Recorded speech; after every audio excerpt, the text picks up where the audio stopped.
2026வது வருஷத்துல மிக முக்கியமான கிரகப்பெயர்ச்சியா பார்க்கப்படக்கூடிய சனி பகவானுடைய பெயர்ச்சி மார்ச் மாதம் 6ஆம் தேதி சனி பகவான் தற்பொழுது இருக்கக்கூடிய கும்பராசியிலிருந்து தன்னுடைய அடுத்த வீடான மீன ராசிக்கு பெயர்ச்சியாகிறார். இந்த சனி பெயர்ச்சியில எந்தெந்த ராசிக்காரர்களுக்கு, குறிப்பா ஏழரை சனி யாருக்கெல்லாம் முடியுது, அஷ்டம சனி யாருக்கு தொடங்குது, அர்த்தாஷ்டம சனி யாருக்கு தொடங்குது, இது யாருக்கெல்லாம் முடியுது அப்படின்றத பத்தி தான் நான் இந்த வீடியோல சொல்ல போறேன். அதுல முக்கியமா ஏழரை நாட்டு சனி கிட்டத்தட்ட லாஸ்ட் ஒரு 8 வருஷமா, 7.5 வருஷன்றது ஒரு வரவாசம் சேர்த்தே 8 வருஷமா நடந்துட்டு இருந்த மகர ராசிக்காரர்களுக்கு ஏழரை சனி கம்ப்ளீட்டா 2026 மார்ச் மாதம் 6ஆம் தேதியோட முடியுதுங்க.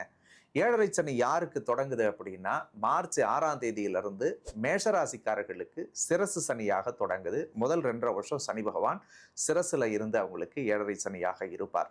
அதே மாதிரி அஷ்டம சனி யாருக்கு முடியுதுன்னா கடகராசிக்காரர்களுக்கு கிட்டத்தட்ட லாஸ்ட் ஒரு 3 வருஷத்துல பல நெருக்கடி அழுத்தத்தை கொடுத்து